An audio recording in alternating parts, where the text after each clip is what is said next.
Bonjour et bienvenue dans cette vidéo où cette fois on va parler de la vidéosurveillance. Donc c'est le chapitre numéro 3 du cours sur l'alarme sécurité incendie. Et donc on va voir les technologies et la mise en œuvre de la vidéosurveillance. Alors les différentes technologies qui existent, en partant des plus anciennes pour finir par les plus récentes. Donc la technologie la plus ancienne, c'est la technologie des systèmes analogiques avec magnétoscope traditionnel.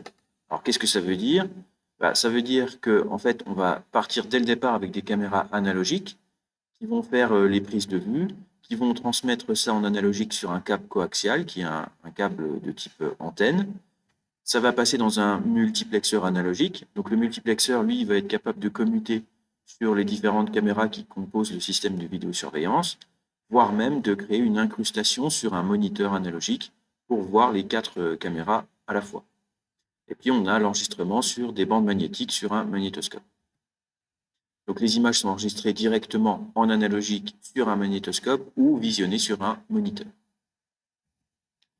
Le multiplexeur analogique permet de commuter les entrées ou de visionner plusieurs caméras en incrustation. Alors, il y a quand même des défauts sur ce système, c'est notamment au niveau de l'enregistrement. L'enregistrement sur bande magnétique, il se détériore avec le temps. Si on réutilise les bandes et qu'on réenregistre dessus, on va avoir vite une baisse de qualité d'enregistrement. L'évolution suivante a consisté à transformer le système qui va commuter les entrées avec un enregistreur numérique. Donc là, je vais faire une conversion analogique numérique pour pouvoir enregistrer les prises de vue sur un disque dur qui est dans l'enregistreur pour éventuellement ensuite les consulter avec un moniteur. Donc là, les caméras analogiques sont reliées à un enregistreur numérique, donc toujours avec le câble coaxial. Et donc l'enregistreur numérique, ça s'appelle un DVR, un Digital Video Recorder. Et celui-là, il est muni d'un disque dur qui réalise, donc c'est lui qui réalise l'encodage, et qui enregistre ça sur le disque dur. Donc l'avantage, c'est d'avoir une qualité d'image constante dans le temps. Le disque dur étant un enregistrement numérique, il ne s'altère pas avec le temps. Ensuite, on a encore amélioré le système en utilisant un DVR qui a une prise Ethernet dessus pour pouvoir transférer les prises de vue sur un réseau. Et donc là, on va utiliser un PC pour pouvoir contrôler le DVR et puis ensuite accéder aux prises de vue qui ont été enregistrées sur l'enregistreur numérique. Et donc pour ça, on va passer par un switch réseau, c'est-à-dire un commutateur réseau ou une box. Et donc ça va nous permettre également de faire une consultation à distance hors du réseau local. Donc avec ce système, le DVR possède une prise réseau pour la connexion à un commutateur. Le DVR peut fournir le contenu des enregistrements en streaming sur le réseau. Et donc, ça permet une consultation à distance. Un autre type de système, un peu plus récent, c'est qu'on va, dire, transférer le stockage des vidéos du DVR vers le PC de consultation. Donc, en fait, on va utiliser simplement un serveur vidéo. Donc, ce serveur vidéo, en fait, il va simplement convertir les images arrivant des caméras analogiques et il va les convertir pour les rendre à disposition sur le réseau local par un système de streaming local. Donc dans ce système, le DVR est remplacé par un serveur vidéo IP. Le serveur vidéo ne possède pas de stockage intégré, il convertit le signal analogique en trame IP. Et la visualisation et la gestion se fait sur un ordinateur. Et donc voilà le système le plus récent, c'est le système avec les caméras IP. Donc là, il n'y a plus aucun endroit du système où on a de l'analogique. On sort directement de la caméra en prise Ethernet ou en Wi-Fi éventuellement. Et donc, on stocke sur le PC de visualisation. Donc le système ne possède plus de partie analogique, ni évidemment de câble coaxial. Et la connectivité est assurée par une prise RJ45 ou éventuellement une connexion Wi-Fi. C'est le système le plus simple à mettre en œuvre. On voit qu'il prend un minimum d'appareils et puis aussi le plus économique parce qu'on trouve aujourd'hui des caméras IP à des tarifs qui sont relativement intéressants. Alors la prise de vue. Donc là, on va parler un petit peu des caméras et de la qualité de l'image notamment. Il faut savoir que la qualité de l'image en vidéosurveillance, elle est moins bonne que la qualité de l'image sur des vidéos de type film ou même de ce qui est diffusé à la télévision. La qualité, si on a une qualité d'image Full HD, c'est-à-dire 1920 pixels de large par 1080 pixels de haut, ce sera déjà une très bonne qualité en vidéosurveillance. Souvent, on utilise des définitions qui sont inférieures à ça.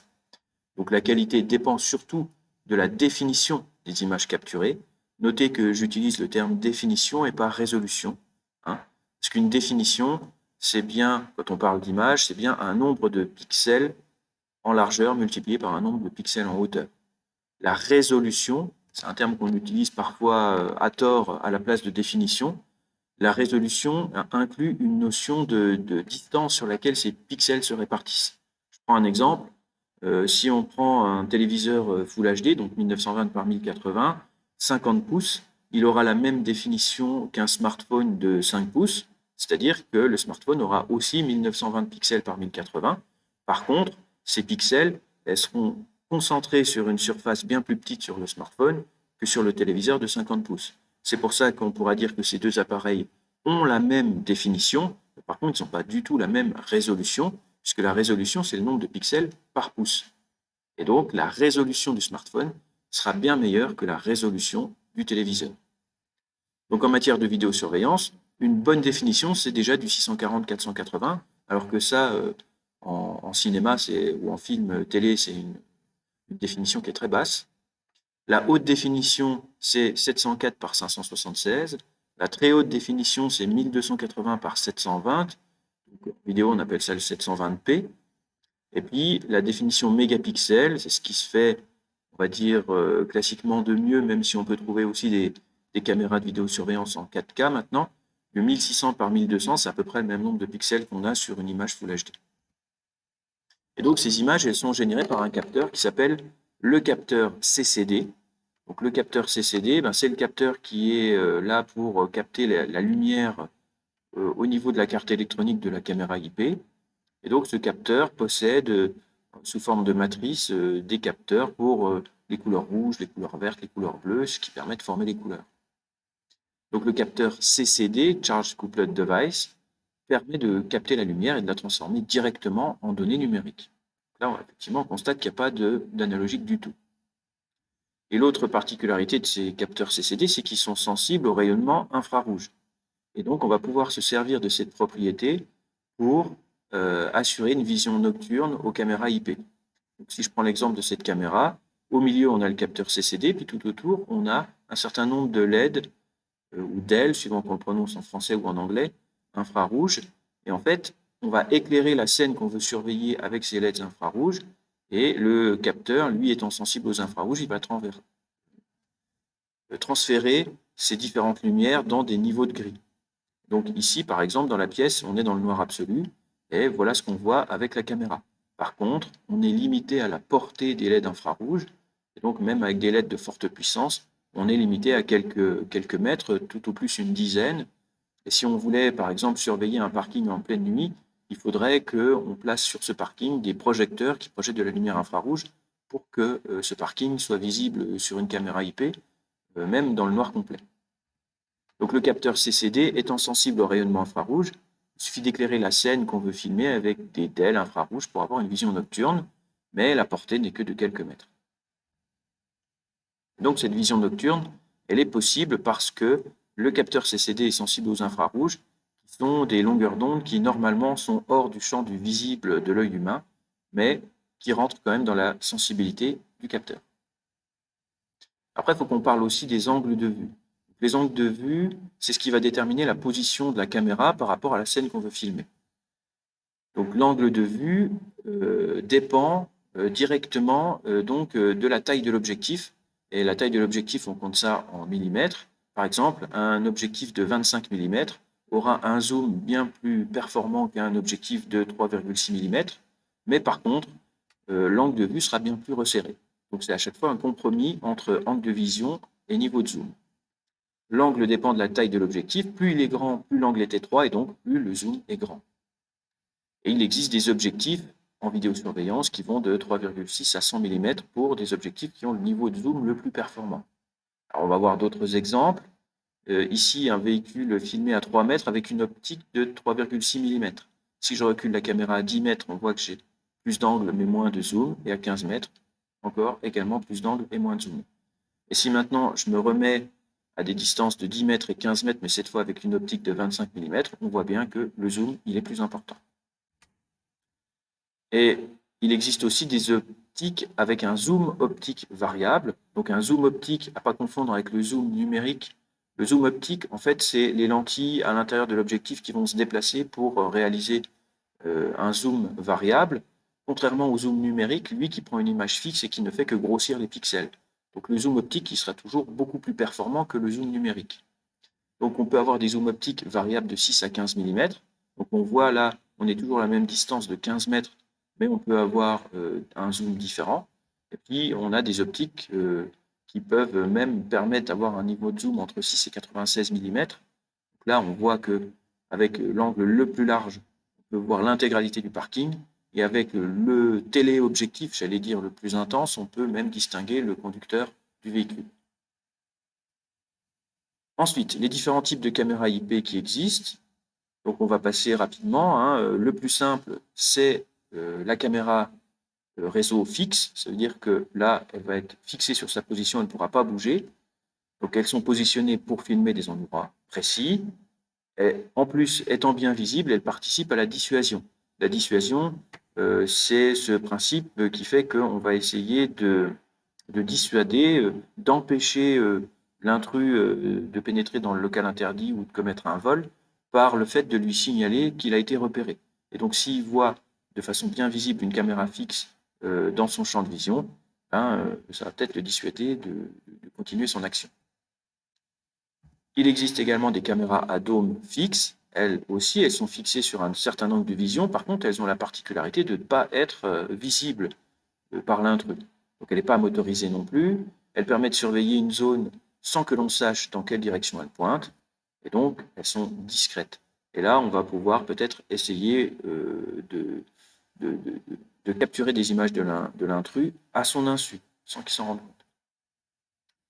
Les caméras les plus répandues, c'est quand même les caméras PTZ. Alors, pourquoi on les appelle PTZ? Déjà, il faut savoir que c'est une caméra motorisée. Et donc, PTZ, ça veut dire Pan, Tilt, Zoom.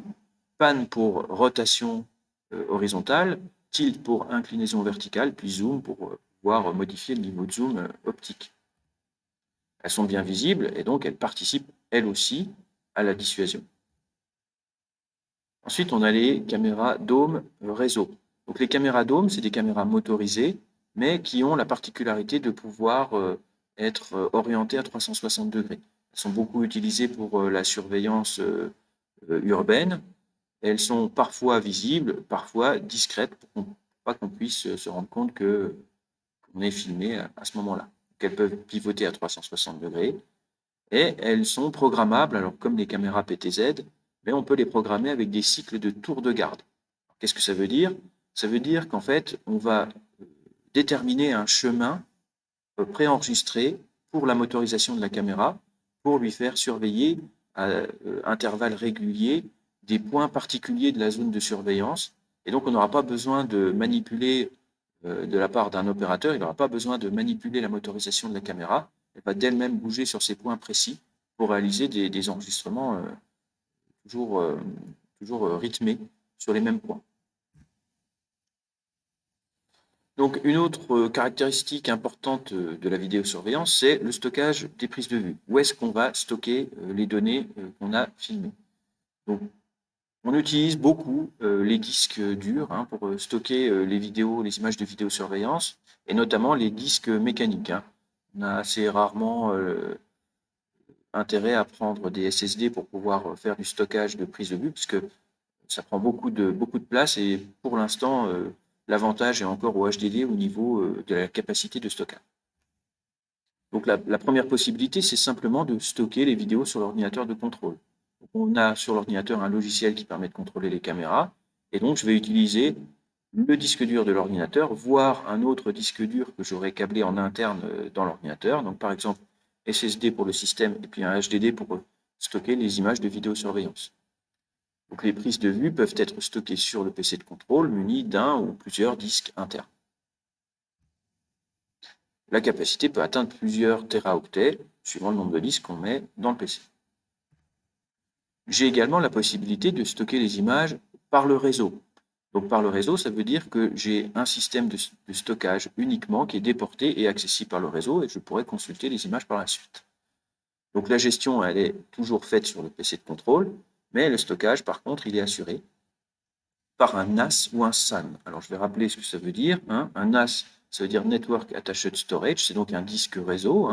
C'est un petit appareil avec un disque dur dedans, dont la fonction est principalement de partager les données. Et puis le SAN, c'est le Storage Area Network. Donc là, c'est carrément des serveurs, alors soit des PC serveurs qui sont en local pour, on va dire, des locaux où il y a de la vidéosurveillance étendue, des grosses entreprises par exemple, ou des universités. Donc là, on peut avoir de la vidéosurveillance qui est stockée en local, mais on peut aussi stocker dans le cloud, c'est-à-dire à distance, avec des serveurs distants. Et donc, dans ce cas-là, on peut avoir plusieurs centaines de téraoctets qui sont réservés au stockage des prises de vue. Si on ne veut pas utiliser beaucoup de capacité de données de stockage, on peut avoir recours à une autre solution qui consiste à n'enregistrer qu'en cas de détection de mouvement. Donc, en matière de vidéosurveillance, la détection de mouvement sert essentiellement à économiser du stockage et pas à déclencher une alarme sonore, par exemple, même si on peut le faire par ailleurs. Donc, les caméras IP peuvent fonctionner en détection de mouvement pour économiser l'espace de stockage. En cas de détection, une courte séquence est filmée et enregistrée. Le principe, c'est de analyser constamment l'image du capteur CCD, et si on se rend compte qu'il y a beaucoup de pixels, plus ou moins beaucoup de pixels suivant la sensibilité qui change dans une image, alors ça veut dire qu'on aura détecté un mouvement et qu'il faudra enregistrer.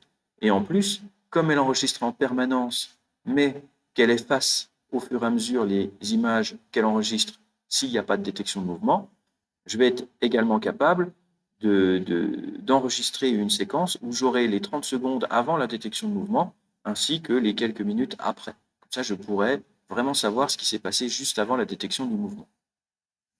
La détection peut se faire directement sur la caméra ou même par une entrée reliée à des capteurs périmétriques ou volumétriques. Donc, il y a certaines caméras qui ont des connecteurs à l'arrière qui permettent d'activer une prise de vue de quelques minutes si un détecteur d'ouverture de porte ou un capteur de mouvement a détecté quelque chose. De plus, en cas de détection, la caméra peut activer une sortie pour un signal d'alarme. Voilà une autre possibilité de câblage qu'on a sur ces caméras IP. Alors la connectique utilisée, ça va dépendre si on est en analogique ou en numérique. En analogique, on a le fameux câble coaxial avec au bout des fiches BNC, des fiches qui se verrouillent en quart de tour, plus éventuellement un connecteur pour l'alimentation de la caméra.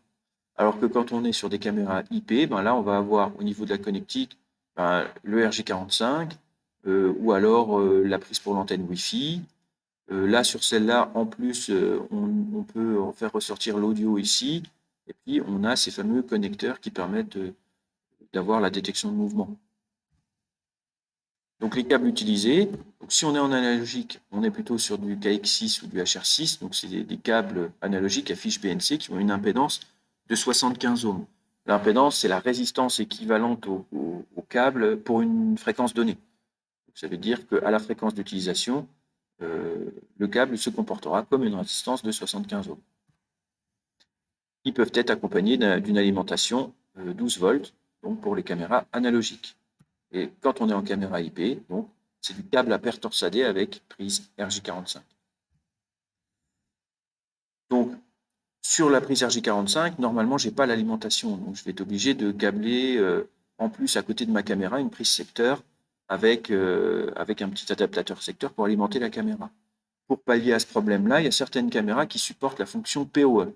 C'est le Power on Ethernet qui permet d'alimenter par le câble réseau. En fait, on va réserver un des 8 conducteurs du câble RJ45, enfin 2 des 8 conducteurs du câble RJ45 pour y faire passer l'alimentation de la caméra. Mais pour que ça fonctionne, il faut que, 1, la caméra soit compatible avec la fonction PoE, et 2, que le switch ou le commutateur sur lequel est branchée la caméra soit capable d'injecter cette fameuse tension d'alimentation, donc ça veut dire qu'il ait la fonction PoE également. Si on a un switch qui n'a pas la fonction PoE, on peut aussi acheter des injecteurs PoE. En fait, c'est des intermédiaires qui se mettent sur le câble RJ45 qui permettent d'injecter cette fameuse tension d'alimentation en plus. Mais si votre caméra n'est pas compatible PoE, vous ne pourrez pas vous passer de l'obligation d'avoir une prise secteur à proximité.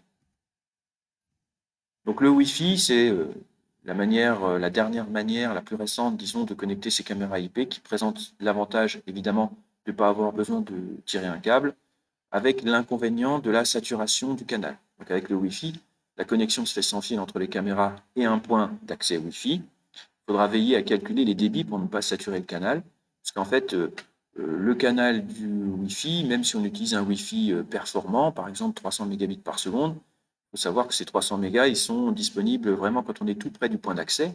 Et quand on va s'en éloigner, le débit va chuter assez rapidement. Et en plus, le débit, en imaginant qu'il chute en dessous de 100 mégabits par seconde, par exemple 60 ou 70 mégabits par seconde, ce débit-là va être obligé d'être partagé également par rapport au nombre de caméras qui vont être connectées sur le même canal. Si on en a 10, on va diviser encore par 10 le débit et on va tomber donc à 6-7 mégabits par seconde qui commence à être un petit peu limite pour des flux vidéo avec des bonnes définitions. On a également la possibilité de passer par du CPL. Donc là, on va utiliser une caméra avec une prise RG45 et en plus, on va acheter, entre guillemets, des plugs CPL. Donc les plugs CPL, ça veut dire qu'on va utiliser les câbles d'alimentation secteur pour transmettre une fréquence en plus qui va correspondre aux fréquences du réseau Ethernet. Et donc, du coup, je vais pouvoir utiliser la prise d'alimentation pour transmettre le réseau en même temps. Ça fonctionne bien, il faudra quand même se méfier de la distance, des perturbations électromagnétiques et puis aussi si le local que vous voulez équiper n'est pas alimenté en triphasé, auquel cas il faudra s'assurer que les deux plugs CPL qu'on veut connecter entre eux soient sur la même phase, parce qu'en triphasé, on a 3 phases. Si c'est sur des phases différentes, ça ne communiquera pas. Donc pour terminer, comme d'habitude, un exercice. Dans un système de vidéosurveillance avec caméra IP, existe-t-il une partie où le signal est analogique? Non. Quand on est sur de l'IP, il n'y a aucune partie où c'est encore analogique, tout est numérique. Pour une caméra 1600 par 1200 pixels, parle-t-on d'une définition mégapixels ou de résolution mégapixels? La définition, je rappelle que c'est un nombre de pixels multiplié par un nombre de pixels. En fait, c'est le nombre total de pixels de l'image. Alors que la résolution, c'est le nombre de pixels que j'ai par pouce. Ça veut dire que dans le terme résolution, on tient compte de la taille de l'écran sur lequel on va diffuser. Là, comme on parle de caméra, on ne sait pas du tout sur quel type d'écran ça va être diffusé, donc on ne peut pas du tout parler de résolution pour une caméra. On parlera forcément de définition, mégapixels. Donc ça, c'est important parce qu'on fait souvent la confusion. Et même parfois, dans certaines docks constructeurs, on utilise le terme résolution à la place de définition. Le capteur vidéo de la caméra IP est-il un capteur CDD ou un capteur CCD? Alors, je ne sais pas si le capteur CDD existe, mais en tout cas, c'est un capteur CCD dans les caméras IP. Quel composant électronique permet de faire fonctionner la vision nocturne des caméras? Le capteur CCD est sensible aux infrarouges, donc on va utiliser des LED infrarouges qui vont émettre cette lumière et nous permettre de voir dans le noir. Ce sont des DEL infrarouges, diodes électroluminescentes en français. Si on veut privilégier le zoom le plus performant, vaut-il mieux choisir un objectif de 10 mm ou de 25 mm? On a dit que l'objectif, plus il était grand, plus j'avais un niveau de zoom important. Donc, on va plutôt choisir le 25 plutôt que le 10. Qu'est-ce qu'une caméra réseau PTZ? PTZ, je rappelle, Pan Tilt Zoom. Donc, ça veut dire qu'elle est capable de pivoter horizontalement, verticalement et d'avoir aussi un niveau de zoom important. Donc, caméra Pan Tilt Zoom pivote horizontalement, verticalement et peut aussi zoomer. Quel est l'intérêt de la détection de mouvement pour une caméra IP? Donc, la détection de mouvement dans un système d'alarme, ça peut servir à déclencher une alarme sonore, mais pour une caméra IP, le principal intérêt, c'est d'économiser de l'espace de stockage, parce que je vais enregistrer uniquement en cas de détection de mouvement. Ça ne sert à rien de remplir des disques durs avec des images fixes qui ne bougent pas. Donc l'intérêt est de n'enregistrer qu'en cas de détection et donc de limiter le stockage de données. Quel est l'avantage d'une caméra qui a la fonction PoE? Je précise Power on Ethernet, Power, puissance, alimentation si vous voulez, sur le câble Ethernet, ben, c'est justement de pouvoir se passer du bloc d'alimentation à proximité de la caméra, et donc d'avoir besoin d'une prise secteur à proximité de la caméra. Souvent, on a envie de placer les caméras dans les angles au plafond, et c'est compliqué d'avoir une prise secteur à cet endroit-là, à moins de la recabler soi-même, sans avoir besoin de faire appel à un électricien. Donc l'avantage, c'est d'alimenter la caméra avec le câble réseau, et donc de se passer de prise secteur. Voilà qui termine ce chapitre, et on continuera la prochaine fois avec le chapitre numéro 4, où cette fois on va traiter de la biométrie. Je vous remercie et je vous dis à bientôt.